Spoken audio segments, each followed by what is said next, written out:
It all started with that apartment. That damned, evil apartment. It was cheap, sure, located just in the middle of town and high up, a place where the elites resided.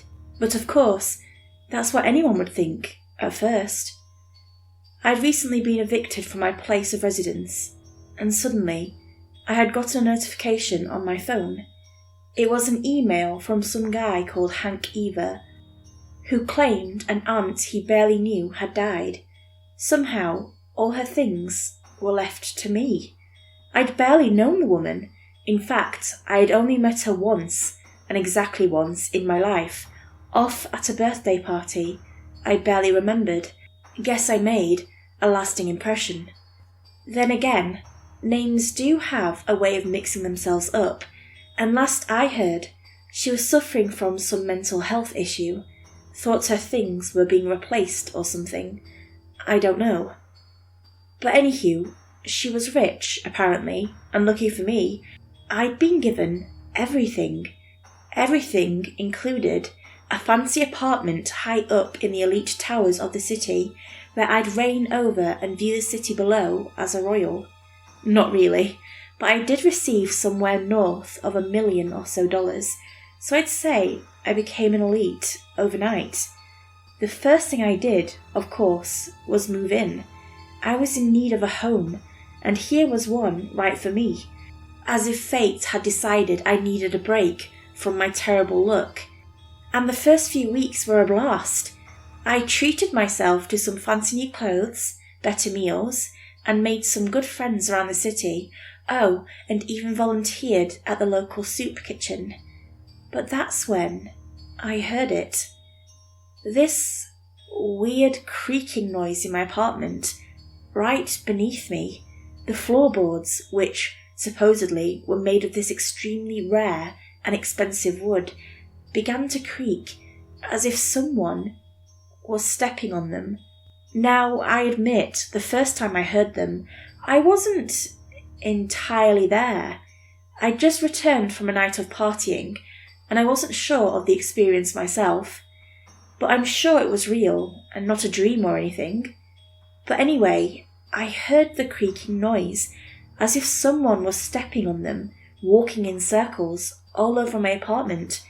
At the time, I assumed it was whatever I'd consumed, and the product of staying up far too late. When I woke up, I didn't remember the creaking. No, not at first. But still, I could tell something was wrong. There were these marks all around the floorboards, as if something had inflated them. No, pushed at them from the inside. I, in my confusion, phoned the landlord, and soon we had it all settled out. Apparently, it was some sort of air issue that had caused parts of the wood to expand. Nothing to worry about, just the temperature of the air. I was assured of this. So, for the next week, I continued my life. I applied for a job at a law firm, met this absolutely wonderful co-worker there named Quint Mognis, who wrote these stories. They were absolutely terrifying, but I loved them nonetheless. And then it happened again. I'd forgotten to take my ID for the upteenth time, and I rushed back into the apartment to find, well, hear this thumping. I could hear it clearly now. It was the tapping of my floorboards. Tap, tap, tap. I remembered what the landlord had said. Air issue, except I didn't feel anything temperature-wise, and strangely, as the taps continued, I swear my floorboards began to rise and fall, each piece of wood slowly lifting up, as if it was breathing, yet only slightly, and I was unsure if it was really happening. The taps reminded me of this man I'd seen on TV. He had a cane and would tap it on the ground to pass time. Confused, I grabbed the ID, then rushed out. I called the landlord as I left, and he said he'd deal with the problem. "Anything happening at home?" Quint asked. You seem a little... They made this weird hand gesture. Freaked out today. Nothing, I replied. It's like there's this tapping underneath my floorboards. The landlord says it's an air problem, but it's like this man on TV tapping his cane over and over again. Interesting, Quint murmured. I wrote a story about floorboards once. Freaky. Cool, I replied. I talked to the landlord and the aircon systems agent as soon as I returned to the apartment. Apparently, the issue had nothing to do with the air. They only assumed it because that's what they thought it was. Plus, they also assured it'd be a one-off experience. But now, they claimed, they were really looking into it. I asked them if it was possible this was some sort of trick my downstairs neighbour could have been playing on me. We're sorry, they answered, after checking a huge list. Nobody lives beneath you. Then what's making those noises? I insisted. Like I said, we'll send someone to find out. I wasn't assured at all. But of course, luckily for me, no other issues happened the rest of that week. No, not until the following Wednesday. I'd just stepped out of the shower, fully dressed, in the hallway, ready to go to work, when I saw something. Through the open door of my bedroom, I saw it. There was someone in my bed, turned to the side, away from me, facing the window. They were large, no, tall, and covered in shadow. Shadows that couldn't have been there. Hello? I asked, terrified. I grabbed a scissor I kept in the bathroom. Is someone there? Against my better judgment, I stepped in, scissor in hand, and turned on the lights, ready to attack who, or what, was in my room. But instead, nothing. Nobody was in my bed. Worse, there was nothing that could have looked like someone on it. But I swear, for just a second, I saw someone, a man, as clear as day, turned to the side. It was only for a moment, but still, I swear I saw this old man in a black suit, complete with black pants, a yellow hat worn, and this good wooden cane, all the way, reaching down to his black boots. But it was only for a second. Still, I felt afraid, and quickly grabbed my stuff and left. You're freaked out again, Quint noticed. Want to tell me about it? I thought there was someone on my bed, I answered. This tall man. That reminds me of a local legend I read about once, Quint realised. According to the legend, a man was killed by mobsters back in the day, when it was all rough and crazy. The man had gambled his life away and couldn't pay back a sizable debt. So, the mob had him killed, and legend had it, well, he was stuffed into the floorboards of an apartment owned by the mob, where he was never seen again. Legend has it he tried to get out, banging on the wood, but he died before he ever could. Chilling, I gulped. I vaguely remembered reading somewhere the apartment I lived in was once owned by a relatively famous criminal. Anything else to that legend? Yeah, that anyone who visits the apartment years later, after it was built, well, they claim that they heard these noises, like thumps against the boards, the ghost of the man, still trying to break free and escape the floorboards. I wondered if that's what I was experiencing, until, of course, Quint remarked that no, it was just material for their new novel, inspired by what I'd told them earlier. Still, their story chilled me to the bone, and I was left confused and even more terrified than before. That night, I saw it again. I tried to stay away from the apartment as long as possible, but inevitably I had to return. I was tired and I needed to sleep, thinking I'd just settle into bed fast before any weird things could happen. Boy, was I wrong. As soon as I opened the door, I knew something was wrong. The air was too thick and the world was too quiet, as if the city below had simply vanished. And that's when I saw it. Him, again, in the corner of my eye, just there, right as I entered my bedroom.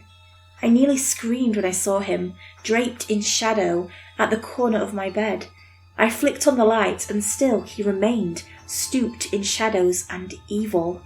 That's when the tapping began again, now thumps, something trying to escape from beneath me, pushing up, again and again and again. The thing in the corner opened its mouth, and for once I noticed its face, torn, bloody, ripped to shreds. What was left of its mouth opened to let out a groan, and then, with a rotten, decayed hand, pointed downwards underneath my bed, and then it vanished. I thought I was safe then. I really should have left, but for some reason I climbed into bed and slept. Thump. I was awakened by the noise of the floorboards banging, once, and exactly once. Thump. It was coming from underneath my bed, and suddenly I felt very, very scared. Thump. And then I heard this crack of the floorboards splitting right underneath me, and I heard this groan of whatever was underneath my bed rise up, hitting itself against the bed.